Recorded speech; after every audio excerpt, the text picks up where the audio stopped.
எப்படி கிறிஸ்டியானோ ரொனால்டோவால் மட்டும் அதிகமாக ஹை ஜம்ப் பண்ணி ஹெட்டரில் கோல் அடிக்க முடியுது, அதுக்கான மெக்கானிசம் தான் இந்த வீடியோவில் பார்க்க போகிறீங்க.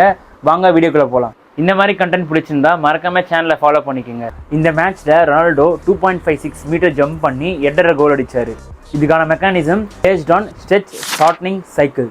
இதில் மொத்தம் 3 ஸ்டேஜ் இருக்குது. First stage eccentric loading. Goal அடிக்கிறதுக்கு முன்னாடி அவர் ப்ரீ ரன் பண்ணுறாரு ப்ளஸ் ஆர்ம் ஸ்விங். இப்போ நீ ஜாயிண்ட் ஃப்ளெக்ஸ் ஆகுது, ஆங்கிள் டார்சி ஃப்ளெக்ஷன் ஆகுது. இந்த பொசிஷனில் glute, quadriceps, calf muscle stretch ஆகுது. இந்த ஸ்ட்ரெச் பொசிஷனில் இருக்கும்போது எலாஸ்டிக் எனர்ஜி இந்த மசிலில் ஸ்டோர் ஆகுது. Next stage amortization stage. It is also called transition phase between eccentric load அதுக்கப்புறம் கான்சென்ட்ரிக் லோட். இது நடுவில் இருக்கிற ஸ்டேஜ் தான் அமார்டைசேஷன் ஃபேஸ்ன்னு சொல்கிறாங்க. இந்த ஃபேஸ் ஷார்ட் டியூரேஷன் இருந்தால் மட்டும்தான் அவங்களால அதிகமாக ஹை வெர்டிக்கல் ஃபோர்ஸை கிரியேட் பண்ணி ரொம்ப ஹைட்டாக ஜம்ப் பண்ண முடியும். Third stage concentric loading. இதில் நீ எக்ஸ்டென்ஷன் பண்ணுறாங்க, அதுக்கப்புறம் ஆங்கிள் பிளான்டார் ஃப்ளெக்ஷன்.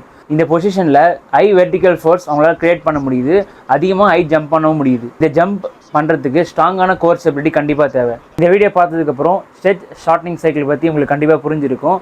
உங்களோட ஃபேவரட்டான ஃபுட்பால் பிளேயரை கமெண்ட் பண்ணுங்கள்.